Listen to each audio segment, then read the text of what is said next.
കുഞ്ഞോ കുഞ്ഞോ ഒരു ഹായ് പറഞ്ഞ കുഞ്ഞു ഒരു ഹായ് പറ കുഞ്ഞോ. എല്ലാരും പറയുന്ന കുഞ്ഞോയ്ക്ക് മാമിയോട് ഭയങ്കര സ്നേഹമാണ്. ആണോ കുഞ്ഞോ? കുഞ്ഞോടെ മാമിയെ വിളി കേൾക്കാൻ ആ ഗുളിക കഴിക്കുന്നതിന്റെ ഭയങ്കര മാമിയെ വിളി കേൾക്കാൻ ഭയങ്കര ഇഷ്ടമാണ്. രാത്രിയിലും രാവിലെ ഉണ്ട് കുഞ്ഞോട്. ഓണം ഇനി അടുത്തല്ലോ. ഇനി എത്ര നാളാന്ന് ചോദിച്ചിരുന്നിരുന്നു. 2 മാസം കൂടല്ലേ ഉള്ളു.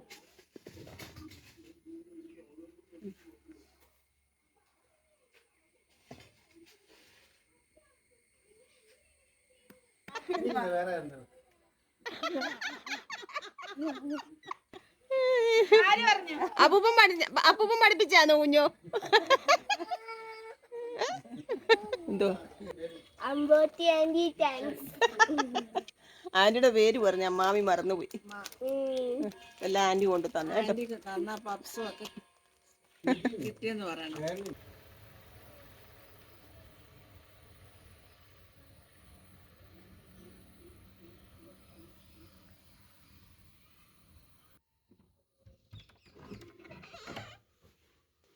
എന്തോ എടുക്കുവാ?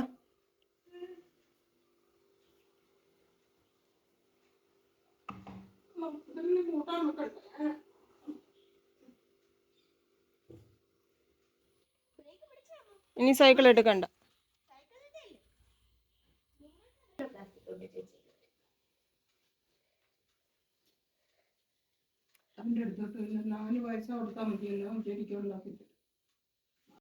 പ്രിയങ്ങളെ, അമ്മക്കിളിയുടെ കൊച്ചു കൊച്ചു വിശേഷങ്ങളിലേക്ക് എല്ലാവർക്കും സ്വാഗതം. വളരെ ഉള്ളു പ്രിയങ്ങളെ. ഞാൻ ഈ കുട്ടിയുടെയും കുഞ്ഞിൻ്റെ അടുത്ത് കയറി, അമ്മയുടെ അടുത്ത് കയറി, നമ്മൾ വീട്ടിലെത്തി. ഇന്ന് നമ്മുടെ വീഡിയോസൊക്കെ കാണുന്ന നമ്മൾ ഒത്തിരി ഇഷ്ടപ്പെടുന്ന ഒരാളിനെ കാണാൻ വന്നിട്ടുണ്ടായിരുന്നു. അപ്പോൾ വന്നപ്പോൾ വെറും കൈയോടൊന്നും അല്ല വന്നത് കേട്ടോ. സ്വീറ്റ് ബ്രെഡ്, ദിൽഖുഷ്, ഇതൊക്കെ മോനുകുട്ടിന് എനിക്ക് മാത്രമല്ല ഞാനിക്കുട്ടിക്കും കുഞ്ഞോനും ഒക്കെ ആയിട്ടാണ് കൊണ്ടുവന്നത്. പിന്നെ പപ്സും കൊണ്ടുവന്നു. എല്ലാത്തിൻ്റെയും പങ്ക് ഞാൻ അവിടെയൊക്കെ കൊടുത്തിട്ട് വന്നതാണ്. വന്ന ആളിൻ്റെ പേര് എന്നോട് പറഞ്ഞ് ഞാൻ മറന്നുപോയി പ്രിയങ്ങളെ. പക്ഷെ എന്നോട് പറഞ്ഞു മാമനോട് ചോദിക്കണം, അറിയാമോന്ന് ചോദിക്കണം, അമ്പോറ്റി എന്ന് പറയുന്ന ആളിനെ അറിയാമോന്ന് ചോദിക്കണമെന്ന്. അപ്പോൾ ആ പേര് എൻ്റെ മനസ്സിൽ കിടന്നു. പക്ഷെ പേര് വന്ന ആളിൻ്റെ പേര് പറഞ്ഞ് അതിൻ്റെ ഇടയ്ക്ക് അങ്ങ് മറന്നുപോയി. സോറി കേട്ടോ. അപ്പോൾ എന്തോ ആയാലും വന്ന് കണ്ടതിന് ഒരുപാട് സന്തോഷം. സ്നേഹം പങ്കുവച്ചതിന് അതിലേറെ സന്തോഷം. എല്ലാത്തിനും നന്ദി കേട്ടോ. പിന്നെ പ്രാർത്ഥന ഉണ്ട് എന്ന് പറഞ്ഞു. വീഡിയോസൊക്കെ ഇപ്പം സ്ഥിരം കാണുന്നുണ്ട് എന്നുള്ളത് എനിക്ക് ആ ഒരു സംസാരത്തിൽ നിന്ന് മനസ്സിലായി. ഇങ്ങോട്ട് വന്ന് സൂപ്പർ മാർക്കറ്റിൽ കയറി പാലും മേടിച്ച് ഇങ്ങോട്ട് പോരുന്നു. അപ്പം ഞാൻ 2-3 ദിവസം കൊണ്ട് നമുക്ക് ചിക്കനും ബീഫും ഒക്കെ അല്ലേ. അപ്പം ഞാൻ ഇന്ന് മീൻ മേടിക്കാം എന്ന് വിചാരിച്ചു. മീനിനെ ചെന്നിട്ട് എല്ലാം ഭയങ്കര വിലയാട്ടോ. അതിൻ്റെ കൂടെ കുഞ്ഞുമീനൊക്കെ ആണെങ്കിലും നല്ല വിലയാണ്. അപ്പോൾ തമ്മിൽ ഭേദം തൊമ്മനെന്ന് പറഞ്ഞ പോലെ ആറ്റുവാള ഇരിപ്പുണ്ടായിരുന്നു. അതൊരു ചെറുത് വാങ്ങിച്ച്. അത് 1 കിലോയ്ക്ക് 260 ഇത് 1 കിലോ ഇല്ലായിരുന്നു. അപ്പോൾ 230 രൂപയുടെ സാധനം ഉള്ളായിരുന്നു. അത് വാങ്ങിച്ച് വെട്ടിക്കൊണ്ടാണ് വന്ന്. അത് നമുക്ക് കറി വയ്ക്കാം. അത് ഞാൻ അങ്ങോട്ട് വെച്ചു. ഇനിയിപ്പോൾ വീടും പേരയൊക്കെ ഒന്ന് തൂത്ത് വാരി. മുറ്റം നമ്മൾ ഇവിടെ വന്നതൊക്കെ ഞാൻ മുറ്റം തൂത്തിട്ടില്ല. സുചേച്ചി വന്നൊരു ദിവസം മുറ്റം തൂത്തു. കാരണം എന്താ പറയുന്നത്, മണ്ണിനകത്ത് കരിയിൽ ഇങ്ങനെ പിടിച്ച് കിടക്കുന്നതുകൊണ്ട് മണ്ണ് ഉറച്ച് വരുന്നല്ലേ ഉള്ളൂ. അതുകൊണ്ട് അങ്ങനെ ബലം പിടിച്ച് തൂക്കാൻ വയ്യാത്തത് കൊണ്ട് തൂത്തിട്ടില്ല. പക്ഷെ ഇന്ന് കുറേ കരിയിലേക്ക് വീണ് കിടക്കുന്നു. വീടിനകം എന്തായാലും തൂക്കണം. അതൊന്നും തൂക്കുന്നുണ്ട് കേട്ടോ. വീടിനകം എല്ലാം തൂത്ത് പറ്റുമെങ്കിൽ മുറ്റത്ത് കുറച്ച് കരിയിലേക്ക് ഒന്ന് തൂത്ത് കളയാം എന്ന് വിചാരിച്ചു. എന്നിട്ട് വന്ന് നമുക്ക് മീൻ കറി വെക്കാം. ചോറ് വെക്കാൻ ഇച്ചിരി വെള്ളം അങ്ങോട്ട് വെച്ചിട്ടുണ്ട്. അരി അങ്ങ് തിളപ്പിച്ച് വെച്ചിട്ട് അങ്ങോട്ട് പോകാം. ഈ പാലങ്ങെടുത്ത് ഫ്രിഡ്ജിൽ വെക്കും. ഇവരുടെ പപ്സൊക്കെ ഇരിക്കുന്ന ആൻറ്റി കൊണ്ട് തന്നത്. എന്താ ആൻറ്റിക്ക് താങ്ക്സ് പറഞ്ഞു. ജാനിക്കുട്ടി താങ്ക്സ് ഒക്കെ പറഞ്ഞു.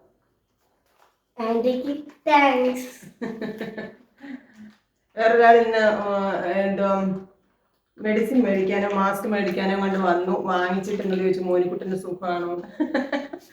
ഞാൻ പറഞ്ഞു അതേന്ന് പറഞ്ഞു. കായംകുളത്തു നിന്നാണ് വന്നതെന്ന് മനസ്സിലായി. കായംകുളത്തു നിന്നുള്ള മെഡിസിൻ ആയിരുന്നു. അത് സുജാമയ്ക്ക് വാങ്ങിച്ചതാണ്. അപ്പം അങ്ങനെ മെഡിസിൻ അവിടുത്തെ ആണെന്ന് പറഞ്ഞപ്പോൾ മനസ്സിലായി. ഒരു പാത്രത്തിലോട്ട് വെക്ക്.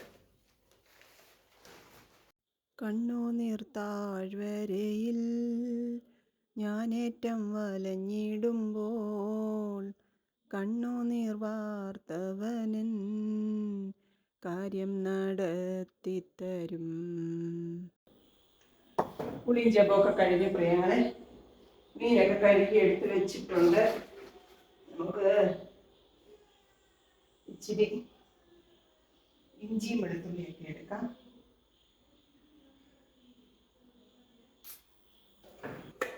മീൻ കഴുകിയൊക്കെ വെച്ചേക്കുക.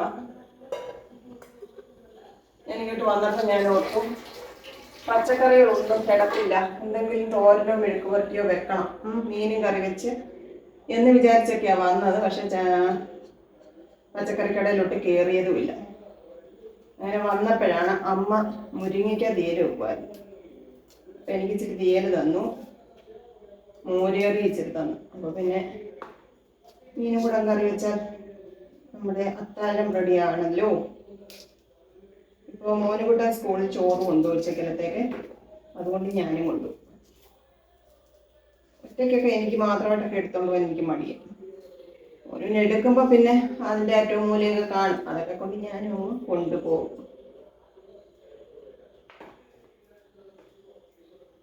വീട് മാറ്റത്തിൻ്റെ സമയം തൊട്ട് എൻ്റെ പ്രിയപ്പെട്ടവരുടെ കമൻറ്റുകൾ ഓരോന്നും ഒരുപാട് സന്തോഷം തരുന്ന കമൻറ്റുകളൊക്കെ ഉണ്ട്. സ്വന്തം കൂടപ്പിറപ്പിന് ഒരു കിടക്കടം ഉണ്ടായ സന്തോഷമാണ് പലരുടെയും കമൻറ്റിൽ ഞാൻ കണ്ടിട്ടുള്ളത്. എല്ലാവരോടും സ്നേഹം അല്ലാതെ എനിക്കൊന്നും പറയാൻ അറിഞ്ഞുകൂടാ.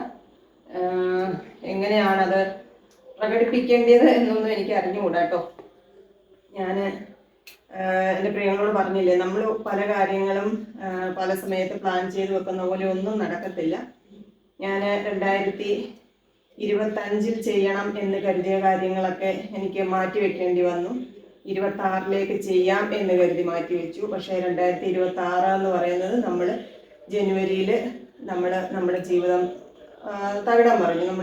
നമ്മൾ എന്താ പറയുക, നമുക്കൊരു നിലനിൽക്കാനൊരു ഇടമുണ്ടെങ്കിലേ നമുക്ക് എന്തെങ്കിലുമൊക്കെ കാര്യങ്ങൾ ചെയ്യാൻ പറ്റുന്നുള്ളൂ.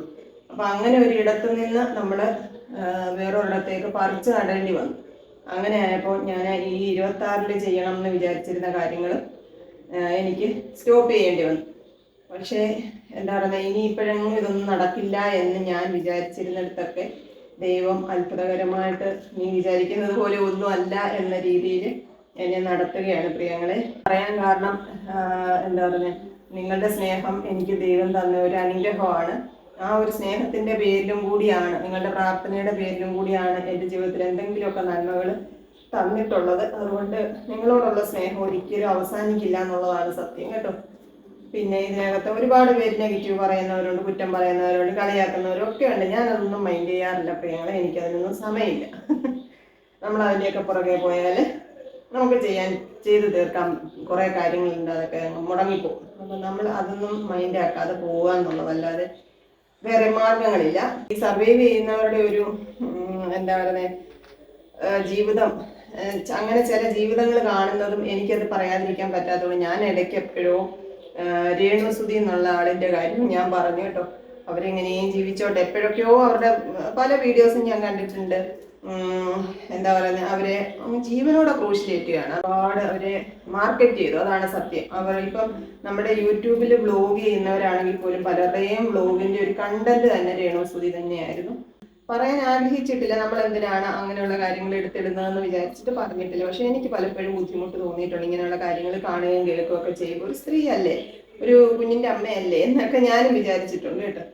പക്ഷെ ഇടയ്ക്ക് ഞാൻ ഈ കൂട്ടം ചേർന്ന് നിന്ന് ഒരാളെ ഇങ്ങനെ കല്ലെറിയുമ്പോൾ അത് തരണം ചെയ്ത് പോവുക എന്ന് പറയുന്നത് എല്ലാവർക്കും ഒന്നും നടക്കുന്ന കാര്യമല്ല. ഞാൻ അതിനെപ്പറ്റി എപ്പോഴും രേണുസുതിയുമായിട്ട് ബന്ധപ്പെട്ട് എന്തോ പറഞ്ഞപ്പോൾ നമ്മുടെ വീഡിയോസിൽ തന്നെ പലരും വന്ന് പറഞ്ഞു അവരെ പറ്റി ഒന്നും പറയണ്ട, അവരും ആ മക്കളെയും തമ്മിൽ വ്യത്യാസമുണ്ട്, അങ്ങനെയൊക്കെ സ്നേഹം കൊണ്ടാണെങ്കിൽ പോലും അങ്ങനെ പറഞ്ഞ് അതിൽ പിന്നെ ഞാൻ അങ്ങനെ അവരെന്നല്ല ഒരു വ്യക്തികളെയും പറ്റി അങ്ങനെ പറഞ്ഞിട്ടില്ല.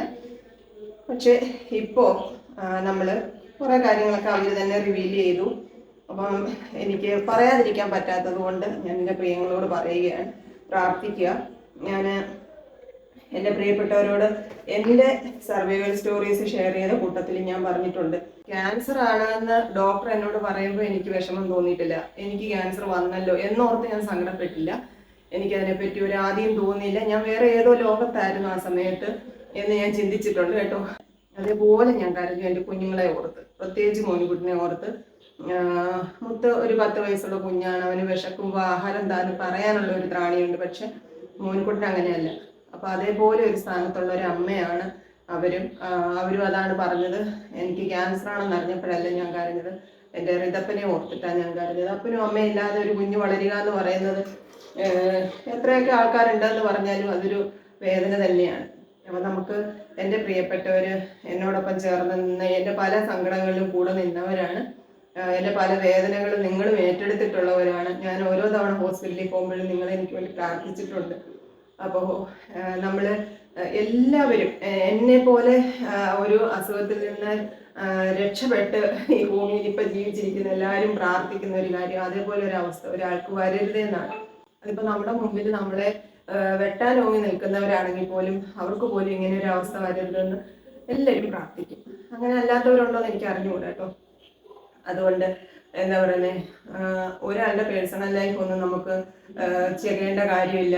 എങ്ങനെയും ആയിക്കോട്ടെ, ജീവിക്കാൻ വേണ്ടിയിട്ട് അല്ലെങ്കിൽ എന്തെങ്കിലുമൊക്കെ കാര്യങ്ങൾ അവർ ഉദ്ദേശിച്ചിട്ടുണ്ടായിരിക്കാം. അതുകൊണ്ടായിരിക്കാം നിങ്ങൾ പലരും നെഗറ്റീവ് പറഞ്ഞ കാര്യങ്ങളൊക്കെ അവരുടെ ജീവിതത്തിൽ നടന്നത്. പക്ഷെ ഒരു സ്ത്രീയാണ്, ഒരു അമ്മയാണ്, ഇപ്പോൾ ഒരു ക്യാൻസർ ഫൈറ്ററാണ്. അപ്പോൾ അത് എൻ്റെ പ്രിയപ്പെട്ടവരെല്ലാവരും എന്താ പറയുന്നത്, ഒരു അമ്മ എന്ന നിലയിൽ അവർക്ക് വേണ്ടിയിട്ട് പ്രാർത്ഥിക്കണം. ഒരു കുഞ്ഞുങ്ങളും അനാഥരായിട്ട് ഈ ഭൂമിയിൽ ജീവിക്കരുത്.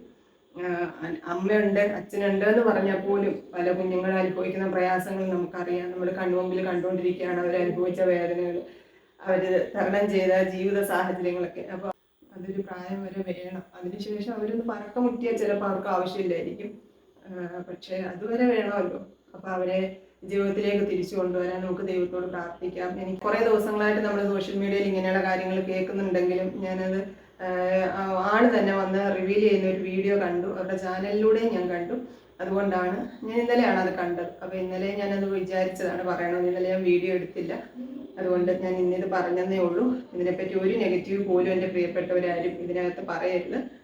വേറൊന്നും വിചാരിക്കണ്ട. ജീവിതവും മരണവും ഒന്നും നമ്മുടെ കയ്യിലില്ല. രോഗങ്ങൾ വരുന്ന എപ്പോഴാണെന്ന് പറയാൻ പറ്റില്ല. അതുകൊണ്ട് നമുക്ക് ചെയ്യാൻ പറ്റുന്ന കാര്യം പ്രാർത്ഥനയോടെ അവർ കുറച്ച് നാൾ അവരുടെ മക്കൾക്കൊരു നിലയാകുന്നത് വരെ ജീവിക്കണമല്ലോ. അതിനു വേണ്ടിയിട്ട് അവർക്ക് വേണ്ടിയിട്ട് പ്രാർത്ഥിക്കണം. അവർക്ക് ആരോഗ്യം മോശമായിട്ടുള്ള ഒരു വ്യക്തിയാണ്. വലിയ വണ്ണവും വെയിറ്റും ഒന്നും ഇല്ലാത്ത ആളാണ്. കീമോ ഒക്കെ ചെയ്യുമ്പോഴുള്ള ബുദ്ധിമുട്ടുകൾ എനിക്കറിയാവുന്നതുകൊണ്ട് ഞാൻ പറഞ്ഞതാണ് കേട്ടോ. നമുക്ക് ആരോഗ്യം ഉണ്ടായിട്ട് പോലും നമുക്കത് ഉൾക്കൊള്ളാനും തരണം ചെയ്യാനൊക്കെ വളരെയേറെ ബുദ്ധിമുട്ടി മരണത്തോട് മല്ലടിക്കേണ്ടി വന്നു. അതുകൊണ്ട് ആരോഗ്യമില്ലാത്തവർക്ക് ഇങ്ങനെയുള്ള കീമോ എന്നൊക്കെ തുടങ്ങുമ്പോൾ എനിക്ക് വല്ലാത്തൊരു ആവലാതി തോന്നാറുണ്ട്. എന്താ പറയുന്നത്, എല്ലാം ദൈവത്തിന് വിട്ടുകൊടുത്തിരിക്കുന്നു എൻ്റെ പ്രിയങ്ങൾ. അത് ഞാൻ പ്രത്യേകം പറയണം. എൻ്റെ പ്രിയപ്പെട്ടവരെല്ലാം പ്രാർത്ഥിക്കണം. നിങ്ങൾ പലരും അവരെ മാനസികമായിട്ട് അംഗീകരിക്കാത്തവരായിരിക്കാം. എന്നാൽ പോലും ഞാൻ പറഞ്ഞില്ലേ, അങ്ങനെ ഓർത്ത് അവർക്ക് വേണ്ടിയിട്ട് പ്രാർത്ഥിക്കണം കേട്ടോ. ഇവിടെ പ്രിയപ്പെട്ടവർ കുറേ പേര് പറഞ്ഞു ഈ അടുക്കളയിലെ ഷെൽഫിനൊക്കെ ഡോർ ഇടിയിക്കാൻ ഗ്ലാസ് ഡോർ ഇട്ടാൽ നല്ലതാണ് കേട്ടോ. ശരിക്കും പറഞ്ഞാൽ ഇനിയിപ്പോൾ അങ്ങനെയുള്ള കാര്യങ്ങൾക്കൊന്നും എനിക്ക് പറ്റുന്നില്ല പ്രിയങ്ങളെ. നമ്മൾ ഇതിനെപ്പറ്റി ഒന്നും ഒരുപാട് കാര്യങ്ങൾ വീഡിയോയിലൊന്നും സംസാരിച്ചിട്ടില്ല. എന്നാലും നിങ്ങൾക്കറിയാലോ, നമ്മളൊരു ഇങ്ങനെയൊക്കെയുള്ള കാര്യങ്ങളിലേക്ക് ഇറങ്ങുമ്പോൾ ഒരുപാട് ബാധ്യതകൾ നമ്മുടെ തോളിൽ വരും. അങ്ങനെയൊക്കെ എനിക്കും ഉണ്ട് പ്രിയങ്ങളെ. അതുകൊണ്ട് ഞാൻ ഇപ്പം തൽക്കാലം നമുക്ക് ഒന്നും പേടിക്കാതെ കിടന്നുറങ്ങാനുള്ള ഒരു സാഹചര്യമുണ്ട്. ആ ഒരു സാഹചര്യത്തിൽ നമുക്ക് മുന്നോട്ട് ഇങ്ങനെ കുറച്ച് നാൾ പോകാം. എന്നിട്ട് നമുക്ക് ദൈവം നമ്മളെ അനുവദിക്കുന്നെങ്കിൽ ബാക്കി കാര്യങ്ങളൊക്കെ അതിൻ്റെ മുറ പോലെ ചെയ്യുക. അതല്ലേ നല്ലത് കേട്ടോ. നമ്മുടെ മീൻ ചട്ടിയൊക്കെ ഞാൻ ഇതിനകത്താണ് വെച്ചിരിക്കുന്നത്. പിന്നെ നമ്മുടെ വാഷിംഗ് മെഷീൻ വെച്ചിരിക്കുന്ന കാര്യവും പറഞ്ഞു. ഒത്തിരി ഇടുങ്ങിയിരിക്കുന്നിടത്ത് വാഷിംഗ് മെഷീൻ വെക്കരുതെന്ന് പറഞ്ഞു. നമ്മുടെ വർക്ക് ഏരിയയിൽ നമ്മുടെ പാത്രമൊക്കെ കഴുകുന്ന ഒരു സ്പേസ് ഉണ്ടായിരുന്നല്ലോ, അവിടെയാണ് നമ്മൾ വെച്ചിരുന്നത്. അത്രയൊക്കെ ഉള്ളു ഇവിടെയും കേട്ടോ. നിങ്ങൾ വീഡിയോയിൽ കാണുന്ന അത്രയും ഒരു ഇടുങ്ങിയ സ്ഥലമല്ല ഇത്. സാധാരണ കട്ടളയെക്കാട്ടിലും കുറച്ചുകൂടെ ഒരു വലിയൊരു വിസ്താരമുള്ള ഒരു ഓപ്പണിംഗ് ആണ് ഇതിനകത്തുനിന്ന് അടുക്കളയിലോട്ടുള്ളത്. അതുകൊണ്ട് ഒത്തിരി അങ്ങ് ഇടുങ്ങിയിരിക്കുമല്ല കേട്ടോ. പറഞ്ഞത് ശരിയായിരിക്കാം, പക്ഷേ നമ്മുടെ സാഹചര്യവും നമ്മുടെ അവസ്ഥയും ഇതിവിടെ വെക്കാനാണ് നമ്മളെ അതുകൊണ്ട് ഇവിടെ വെച്ചതാ കേട്ടോ. പിന്നെ അന്ന് സുജാമയൊക്കെ വന്നപ്പോൾ കൊച്ചോടില്ലാഞ്ഞതിനെ പറ്റി എല്ലാവർക്കും ഉണ്ടായിരുന്നു. കൊച്ചോട് മാത്രമല്ല, മുട്ടും ഇല്ലായിരുന്നല്ലോ, അതിന്റെ ഒരു മിസ്സിങ് ഉണ്ടായിരുന്നു. പക്ഷെ കൊച്ചോട് നാട്ടിലുണ്ടായിരുന്നു കേട്ടോ, എറണാകുളത്തുനിന്ന് വന്നിട്ടുണ്ടായിരുന്നു. പക്ഷെ അവർക്ക് വയ്യായിരുന്നു, അതുകൊണ്ടാണ് ഉറങ്ങണമെന്ന് പറഞ്ഞാണ് വന്നത്. അതുകൊണ്ട് ഞാൻ വിളിച്ചപ്പോഴും അങ്ങ് മടിച്ച്. സാധാരണ അങ്ങനെ മടിക്കുന്നൊന്നും അല്ല, തീരെ വയ്യാഞ്ഞത് കൊണ്ടാണ് വരാഞ്ഞത് കേട്ടോ. ഇനി നമുക്ക് അവളെ ഇവിടെ വരുത്തണം. പിന്നെ എൻ്റെ പ്രിയങ്ങൾ പറഞ്ഞു ഒരു കാര്യം കൂടെ എന്തോ എനിക്ക് മറുപടി പറയാനുണ്ടായിരുന്നു. എന്തുവായിരുന്നു? മറന്നുപോയി. ഓർത്തോണ്ട് ഇങ്ങോട്ട് വന്നു വിട്ടുപോയി പ്രിയങ്ങളെ, ഓർക്കട്ടെ.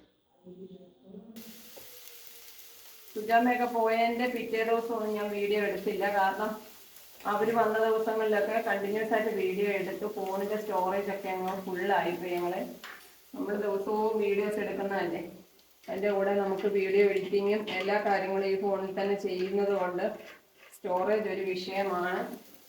പലപ്പോഴും അത് ബുദ്ധിമുട്ടുണ്ടാകുന്നുണ്ട്, വീഡിയോ എഡിറ്റ് ചെയ്യാനൊക്കെ പ്രയാസമുണ്ട്. പക്ഷെ ഇപ്പം നമുക്കൊരു ലാപ്ടോപ്പ് എടുത്ത് അതിൻ്റെ കാര്യങ്ങൾ ചെയ്യാനോ ഒന്നും പറ്റുന്ന ഒരു സാഹചര്യമല്ല. പിന്നെ വീഡിയോ എടുക്കുക എന്ന് പറയുന്നത് നമുക്ക് അത്യാവശ്യമുള്ളൊരു കാര്യമാണ്. അതുകൊണ്ട് എന്തെങ്കിലും ഒരു കാര്യം അതിനകത്ത് ചെയ്യണം, അല്ലെങ്കിൽ നമ്മുടെ ചാനലിനെ അത് ബാധിക്കും. വീഡിയോസ് എടുത്താലല്ലേ അപ്ലോഡ് ചെയ്യാൻ പറ്റുള്ളൂ. അതുകൊണ്ട് എന്തെങ്കിലുമൊക്കെ ഇനിയും ആലോചനയിലിരിക്കുന്നു.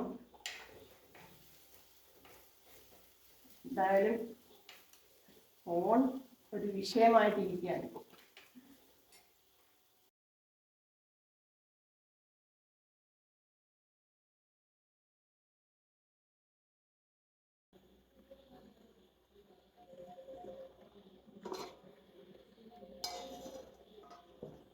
ഇവിടെ മീൻകറിയൊക്കെ റെഡി ആയിട്ടിരിക്കുക കേട്ടോ. ഇനി നമുക്ക് കഴിക്കാം.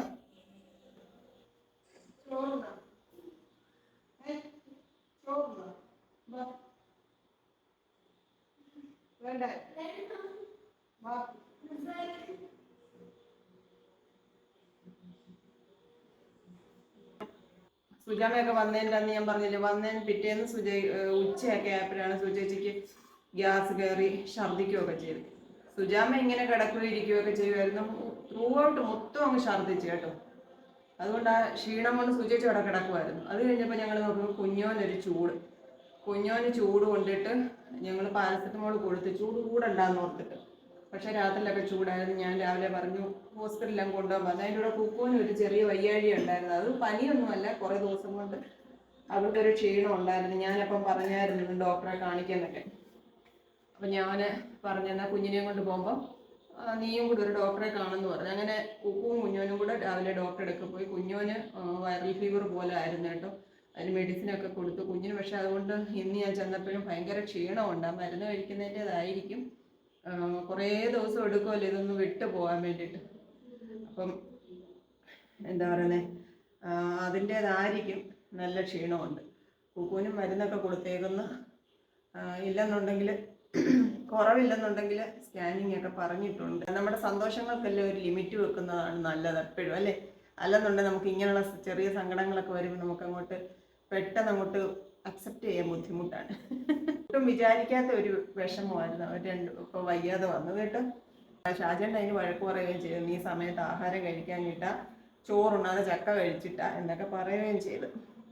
എന്തായാലും അതൊരു വിഷമമായിരുന്നു. അതുകൊണ്ട് അത്ര അങ്ങോട്ട് വന്നിട്ട് നമുക്ക് ഒത്തിരി നേരം ഇരുന്നു എന്നൊരു ഫീലിംഗ് ഇല്ല. പെട്ടെന്ന് പോയതുപോലെ അങ്ങ് തോന്നി. അത്രയും സമയം കൂടെ സുചിച്ച് കിടക്കുകയൊക്കെ ചെയ്തില്ല. അതുകൊണ്ട് നമുക്കിതെല്ലാം മാറ്റി നമുക്കിതിൻ്റെ എല്ലാം കേടും തീർക്കണം. ദൈവം എന്നെ അനുവദിക്കട്ടെ.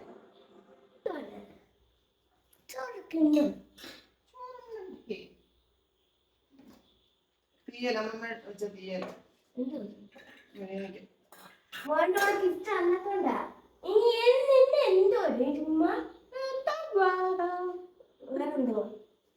വേറെ മീൻകറിയേ ഉള്ളു. മീൻകറി ഇതിനകത്ത് വിളമ്പട്ടെ. ഇഷ്ടപ്പെട്ട മീനാ മോൻകുട്ടൻ. കഴിച്ചിട്ട് വരണ്ടേക്കാ, നാളെ കാണാം. ചോറ് വിളമ്പി ഞാൻ ഇച്ചിരി തീയൽ വിളമ്പട്ടെ. മുരിങ്ങയ്ക്ക് ഉരുളക്കിഴങ്ങും ഒക്കെ ഇട്ടിട്ടുണ്ട് കേട്ടോ.